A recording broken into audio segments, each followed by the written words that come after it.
Señoras y señores, damas y caballeros, a continuación se procede a la presentación de la conferencia, reiteramos, titulada Calidad de la Dieta y Salud en el contexto de la desigualdad y los precios de los alimentos.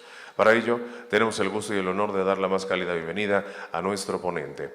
El doctor Drewnowski obtuvo el grado de maestría en bioquímica en Balliol College de la Universidad de Oxford, el grado de doctorado en psicología por la Universidad Rockefeller en Nueva York y realizó una estancia postdoctoral en la Universidad de Toronto. Es profesor de epidemiología en la Escuela de Salud Pública de Washington y director del programa de Ciencias de la Nutrición y del Centro de Salud Pública y Nutrición de esta universidad. Asimismo, es miembro del Comité para la Prevención de la Obesidad Infantil del Instituto de Medicina de los Estados Unidos, de la Academia Americana de Ciencias y del Centro de Investigación de ILSI. Ha publicado más de 300 artículos de investigación revisados por pares, revisiones y capítulos de libros y es consultor de diversas agencias, fundaciones y del sector privado. El Dr. Drewnowski es inventor del índice de densidad nutrimental para evaluar esta característica en los alimentos. Su estudio sobre obesidad en Seattle, SOS por sus siglas en inglés, financiado por los Institutos Nacionales de Salud de los Estados Unidos, ha ayudado a desarrollar nuevos métodos y medidas para explicar los vínculos entre la obesidad y la desigualdad social. Señoras y señores, demos la más cálida y cordial bienvenida al Dr. Adam Drewnowski.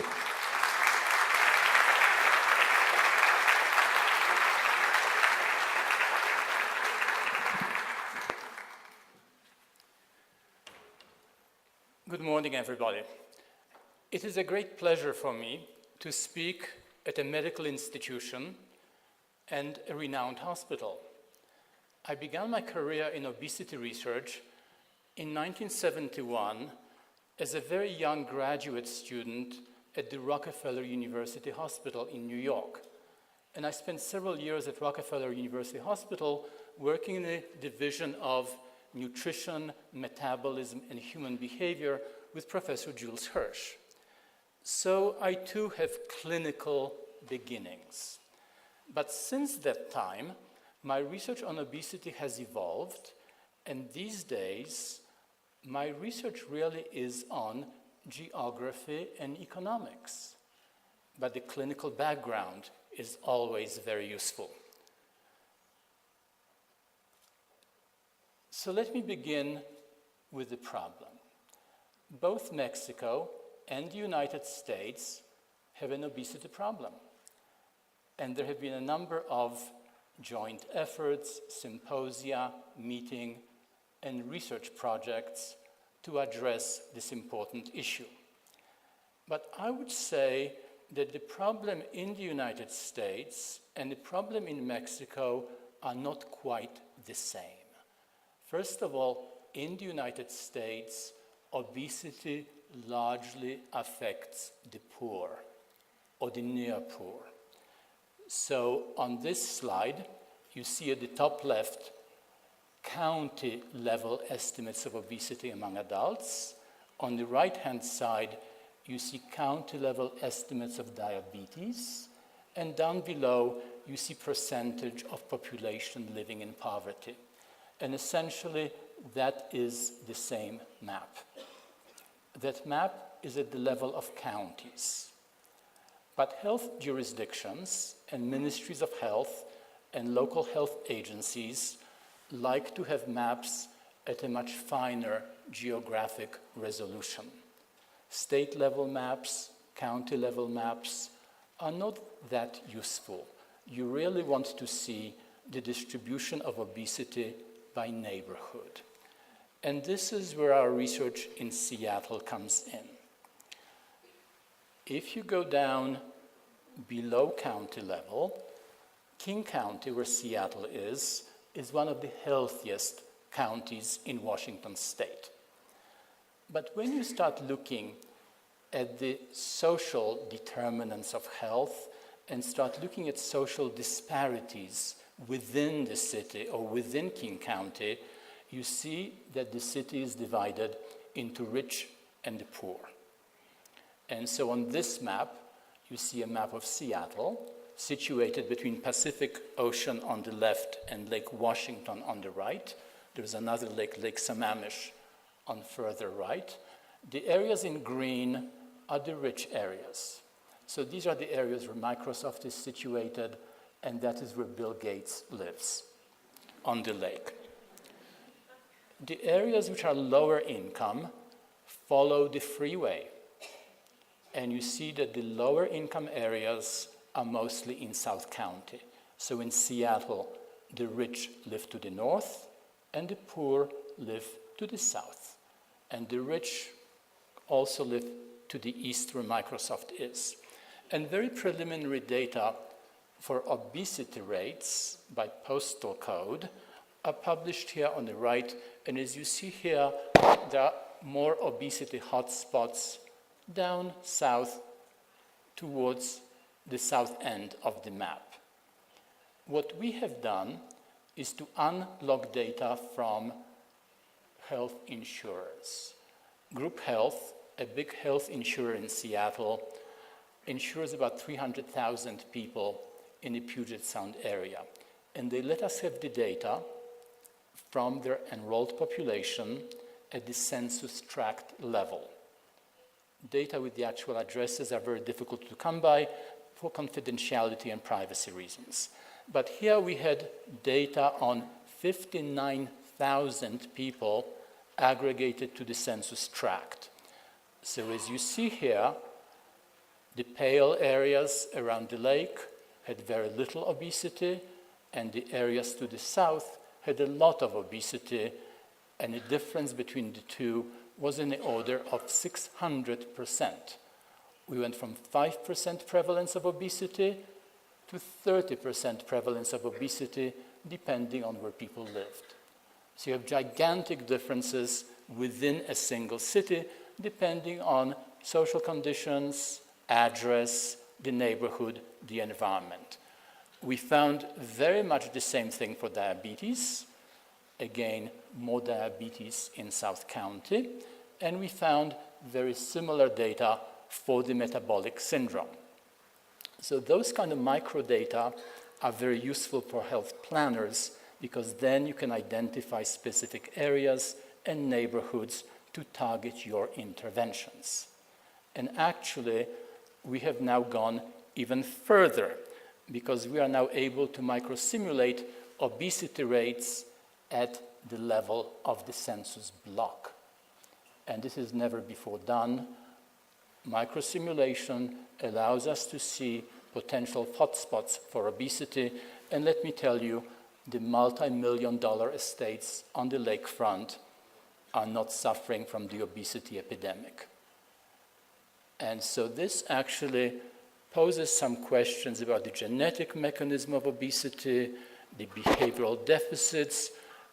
Here you see how obesity really is focused and concentrated by specific neighborhood.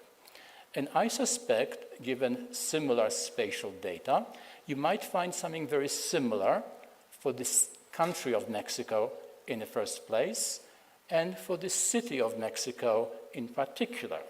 So there are 2 points I want to make. In the United States, obesity largely affects the poor. In Mexico, there is still a transition going on with obesity shifting from the wealthy to the poor.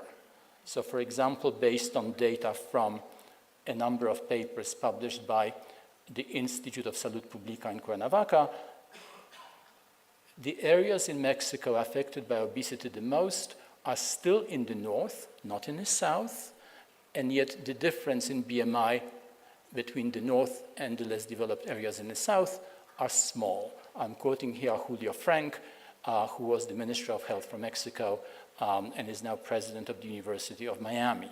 So we have a different pattern of obesity. In the United States, it's the poor. In Mexico, it's still the rich, but it's changing. And I want to call out the special case of Mexico City, because to my mind, global megacities and their poor populations are going to be at greatest risk for obesity. And this does affect Mexico City, because Mexico City is clearly going to be the largest city in the hemisphere, These are data from an interactive map from The Economist. And here we're looking at population projected for Mexico City in 2024, reaching 23 million people. And I suspect, for any number of reasons, that Mexico City may well become a future obesity and diabetes hotspot for the hemisphere. So something needs to be done now. What should be done? The question I'm asking is whether obesity is a socioeconomic issue to a large extent, and whether it ought to be addressed not just through medical means and prevention, but also through economic measures. What should those measures be? And this is an interesting point. I always say that to see the future, we really need to look into the past. So the relation between food, health, and incomes, which still holds today, was actually explored in 1936 by John Boyd Orr. His 1936 report showed that Britons, 1/3 of them, were so poor that they could not afford a healthy diet. John Boyd Orr later became the director of the Food and Agriculture Organization of the United Nations and got the Nobel Peace Prize in 1949. But let's take a look at his data from 1936. Back in 1936, stratifying populations by income was very controversial and open to criticism. But he was able to show that as part of stratifying by incomes, going from low income at the left to high income on the right, the rich were eating more fruit, more vegetables, and more fish, just like now. And the poor were eating bread and sugar and lard. So the socioeconomic gradient observed for vegetables and fruit and fish, steep with income, was not the same as the one for bread and potatoes and lard and sugar. The gradient for sugar right now is down. It is often low-income people who consume most sugar. And then also in 1936, the British writer George Orwell wrote about why the poor did not want to have a diet of whole grains and raw carrots. He said, the less money you have, the less likely you are to be spending it on a healthy diet. You want something satisfying and tasty and filling. For example, fish and chips or sugar and fat. And again, we still have the same attitudes among low-income people because the two major components of food choice are going to be taste and cost. I have done a lot of research on taste. I will talk today about cost. How do we measure the quality of the diet in relation to diet cost? So what we do is we take nutrient composition data and we take prices data. So this is going into nutrition economics or a kind of economic nutrition epidemiology. I'm blending nutrition epidemiology with the cost issue.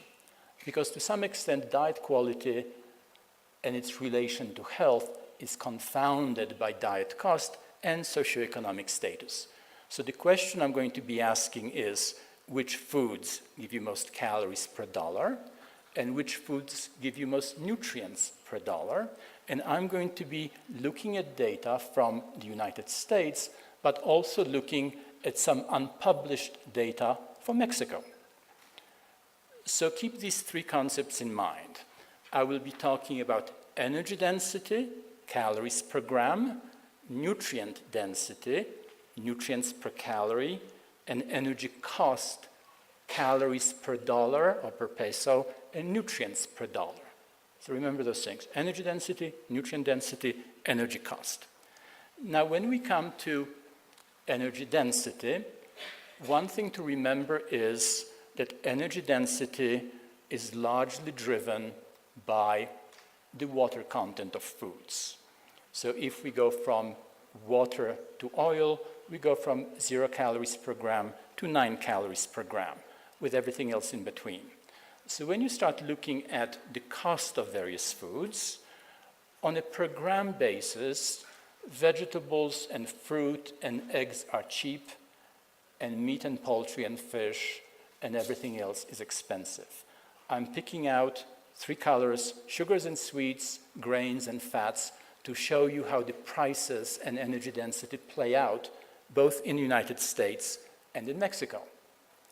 So in the United States, based on national food prices and 1,387 foods from the USDA database, we find that as you go from vegetables and fruit to fats and oils, the energy density goes up and the cost per 100 grams goes up, but of course meat, poultry, and fish are the most expensive. When you recalculate everything based on energy density, things change. Vegetables and fruit and milk products contain large amounts of water. They're heavily hydrated, whereas fats and oils or grains are dry. So that means the energy density changes everything, and suddenly energy-dense foods become very cheap per calorie. So here you have energy density, fats and oils and grains and beans and legumes, very high energy density, very low cost. Whereas your fruit and vegetables have lower energy density, but at a higher cost. So notice how the cost changes. Those are the cheap foods on the left and the more expensive foods on the right. And we now have comparable data for Mexico. And those are national food prices from the National Economic Institute, collected by Dr. Alfonso Mendoza Velázquez from the Universidad Popular Autónoma del Estado de Puebla. He was here with us yesterday. I don't think he's able to come today. This is brilliant work, the first joining of dietary intake data with national food prices from Mexico. So what's of interest here is to see whether or not the structure of food prices is the same and whether the socioeconomic characteristics of the various consumers are the same in Mexico as they are in the United States. So now we're looking at energy density on the horizontal axis and the cost per 100 grams in pesos on the vertical axis. This time we only have 180 foods taken from the food frequency questionnaire in the ENSANUD, the Encuesta Nacional de Salud, which we downloaded and connected to the food prices data. So here you have again vegetables and fruit, low energy density, low cost per 100 grams, fats over here, and meat, poultry, and fish at the top. So those are prices for Mexico. And then when you start looking at prices per 100 calories, you start realizing that the lowest cost, down below, are going to be tortillas and tamales and fats and oils and beans and alcohol. And vegetables and the mariscos and the beef and so on are going to be more expensive, just like in the United States. So I have this now done the same way. Notice again, this is now done this way. Same thing, mean cost on the horizontal axis, energy density at the top, fats, all the way going to meat, poultry, and fish, fruits, and vegetables. So notice there is the same price gradient in Mexico based on national prices as we have in the US. The data are not as complete because now we have only 148 foods as opposed to 1,400 or 6,000, which are usually in the United States database. So when we start looking at the individual food prices, we have this kind of picture here. I'll go through those quickly just to show you the pattern. The cheapest ones, lowest costs, are going to be the oils and the sugar and the cereal and the pasta and the rice and the beverages in the center. And as we go from grains and fats and sweets to dairy and meat and eggs, and then we move on to fruits and vegetables, things become more expensive. So this is 1,400 foods from USDA. Notice the progression from sugar to spinach to salad greens. And then for Mexico, we see exactly the same thing. Notice the progression from sugar and lard and butter and cereals and beans and rice through cheese and meat and yogurt and fruit and fish and shellfish. So it's pretty much the same as in the previous slide. And this becomes very interesting because according to a number of prestigious reports, one of them published in New England Journal, I'll come to that, the foods on the left are supposed to promote obesity, and the foods on the right are supposed to prevent obesity, and we're supposed to be eating the foods on the right. But the foods on the right are more expensive. And in fact, obesity prevention has been linked to higher cost foods. So this is a paper by Dario Mozaffarian from the New England Journal of Medicine, published in 2011, based on a huge cohort of 120,000 women and men in the US, which showed that certain changes in food patterns were linked to changes in body weight. So people who were consuming potato chips, sugar-sweetened beverages, fruit juices, potatoes or fries, processed meats, red meat, butter, sweets, and dessert were gaining weight. But people who were consuming vegetables and nuts and whole grains and fruits and yogurts were losing weight. So we thought, yes, but in fact, those foods don't cost the same per calorie. And people who consume them can be very different people because it's very difficult to separate a specific food from the person. In fact, epidemiologists will tell you it's absolutely possible to link a certain dietary ingredient with health outcomes.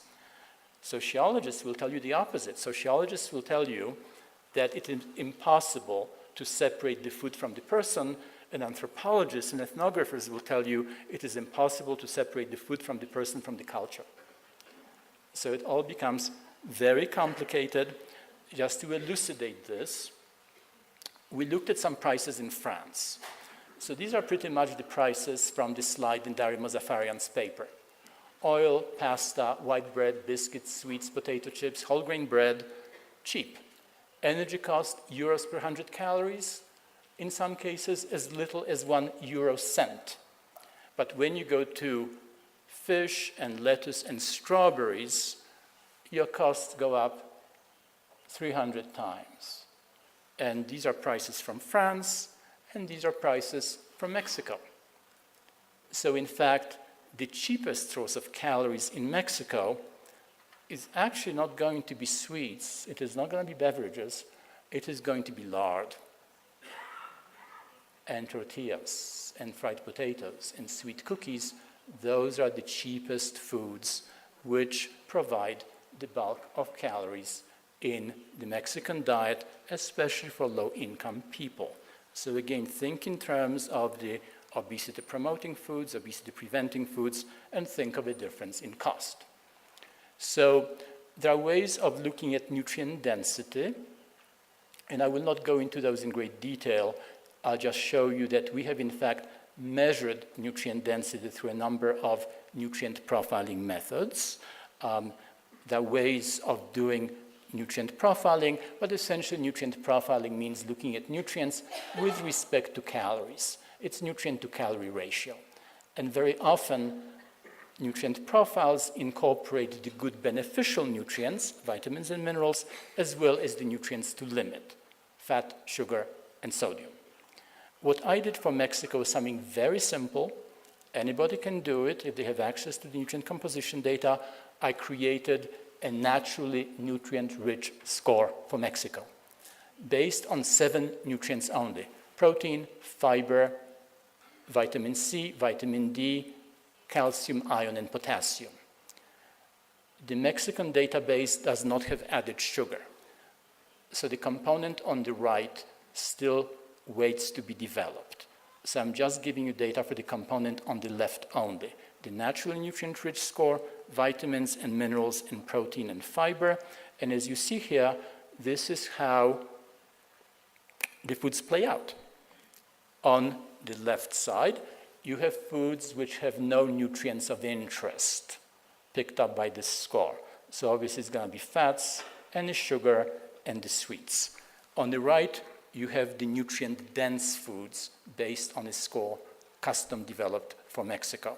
Again, this goes from sugar all the way to vegetables and spinach. But there's also going to be a difference in cost. So lard, beans, rice are going to be cheap. Fish, peppers, broccoli, and so on are going to be more expensive.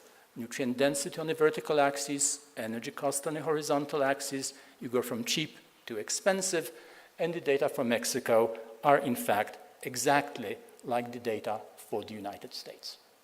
It's the same picture, more foods on the American slide, but the structure of prices is much the same. So now we come to the big, important issue.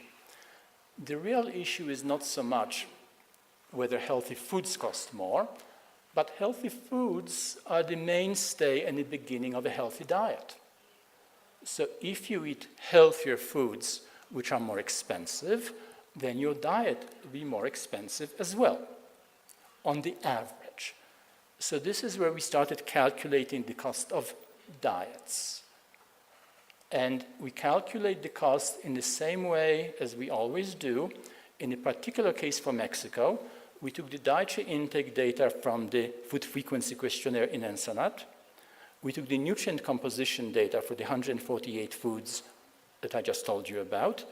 We took the national prices from the Economics Institute, and we calculated energy density, nutrient density, energy cost, and so on for the total diet. So this is what happens when you attach prices to diets at the individual level. So these are now data for 3,000 people in the Ensenada database. And notice that the diet cost in pesos per day is on the vertical axis, and the energy intake is on the horizontal one. So the more you eat, the more it costs. So people who eat 1,000 calories pay less than people who eat 4,000 calories, But when you adjust for calories, something interesting happens. Because when we adjust calories to 1,800 calories, so we can compare and look at the energy density of the diet. Remember, energy density, potato chips, snacks, and so on, energy dense, vegetables, low energy density. This is what happens. You have the cost on the vertical axis, energy density on the horizontal axis, and notice that the energy dense diets are, in fact, cheaper. So if you eat a diet that's energy dense, of starches and sweets and fats, it's less healthy, but it's cheaper. So that is the big issue that we need to resolve, how to do or how to provide the public, especially low-income people, with a diet which is low energy density, acceptable, and nutrient-rich. So this is very preliminary, still unpublished. We're looking at how the structure of the diet changes with diet cost. So this is the composition of the diet in the lowest tertile of costs. Notice milk and dairy in blue, followed by meat and fish in pink, eggs in yellow, beans and nuts, and your tortillas and tamales in gray. Okay? Big component of the diet for low income. And then I have sugars and beverages in red over there. And as you go up in terms of income, there's your middle tertile, see what shrinks and what expands, and now you go to the higher income. So the diet composition becomes predictably different. What is happening is more milk and dairy, more meat and fish, more sugars, but much less fat, much less grains, and in fact the tortillas are becoming replaced with sweet wheat-type snacks and cereals and ready-to-eat cereals. And these are now data, again, from Ensenada. We're looking at socioeconomic status. This is divided into 5 categories. Notice how the diet cost goes up with social strata and the energy density declines. Healthier diets are lower energy density and more expensive. And on the bottom you see the north of the country, center, Mexico City, and south. Less of a difference, just as Julio Frank said, but you see there are differences in dietary patterns and cost by socioeconomic status and by region. I expect using micro data simulation, we might find similar difference at the level of Mexico City neighborhoods. So I thought I'd add a slide here about dietary guidelines, because I'm told that the Mexican dietary guidelines are going to be proposed tomorrow. So the American Dietary Guidelines 2010 say that we should all be eating more vegetables, more fruit, more seafood, and reduce the intakes of grains and sweets and fats. And I say that is very nice, but that can also be expensive. So what are we going to do about that? So to my mind, telling people to eat more expensive foods, especially if they're low income, is really not that productive. There should be some implementation, feasibility studies to show how these recommendations can be adopted by lower income groups. We'll come to that later on. So the dietary guidelines have been operationalized in the United States into a Healthy Eating Index 2010. It's a 100-point scale denoting diet quality. So I'll just show you one little slide that diet quality in the United States is absolutely related to cost. On the bottom, you see quintiles of cost, going from cheapest diets to most expensive diet. The entire HEI score goes up with the amount of monetary value of the diet, and we see that the various components go up as well. So more expensive diets on the right go from the bottom, contain more total vegetables, almost twice as much, more greens and beans, more total fruit, more whole fruit, huge big difference, 3 times as much in brown, and then less empty calories, fewer sugars, fewer fats, less alcohol. So again, diet quality is absolutely linked to the total diet. So what can be done? We are now looking at this interesting concept of dietary divergence or nutrition resilience, as I have been calling it. Within each population, there are people who manage to obtain healthy diets at low cost. So we see this in Seattle, and we see this in Mexico. So for example, in Seattle, when we plot a small sample in a Seattle obesity study, we plot cost against diet quality. Above the green line are people who have a good diet, HEI score above 85. And notice there is a small subgroup, not big enough, small, people who seem to be getting a very healthy diet at low cost. And we see this same thing with Ensanut.